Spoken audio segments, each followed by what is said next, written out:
I was born completely blind.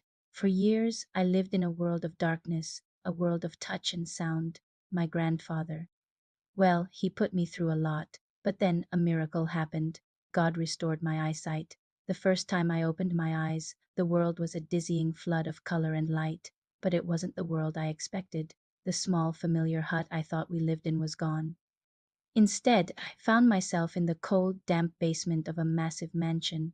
My grandfather had been using my blindness and my healing gift to get rich. We were now the wealthiest family in the entire village, all built on my suffering. He was a liar and a thief, and I was his prisoner. I knew I had to escape that night, sleeping on a thin mat in the basement. I began to form a plan. The next morning, like clockwork, he came down. "Lisa," he said, his voice feigning kindness, "the people are waiting outside. They need your healing." He smiled a greasy smile. "At least we'll have a decent meal today, some cabbage and rice." I could smell chicken roasting somewhere in the house, a rich, savory aroma. "I smell chicken." "Grandfather," I said. He waved a dismissive hand. "Oh, that's just the neighbors cooking." I decided then and there. I would pretend to still be blind. I let him lead me by the hand, my eyes secretly scanning everything.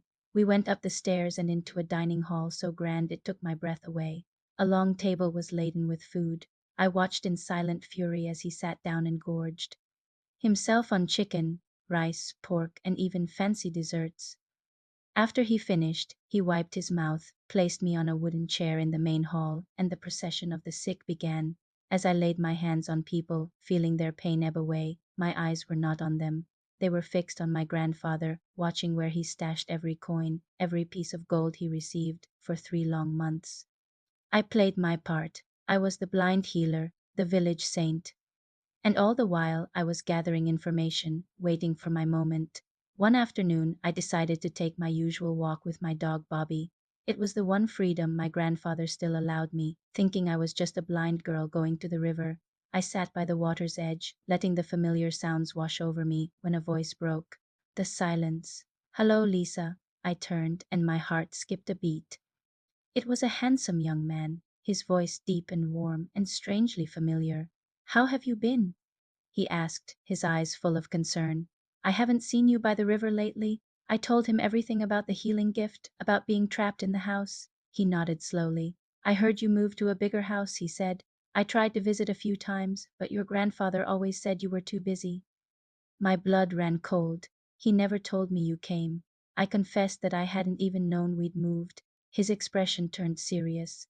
"Lisa," he said, "I need your help. My mother, she's on her deathbed. The doctors can't do anything for her." My mind raced. This was it. This was my chance. "I'll help her," I said, my voice steady, "on one condition. You take me away from here. Take me with you, and I'll never have to go back to my grandfather." He looked at me, a silent promise passing between us, and agreed. He walked me back to his home, and I continued my act, letting him guide me as if I couldn't see. But I could see, and what I saw was not just a house. It was a palace. Who was this man, I asked myself.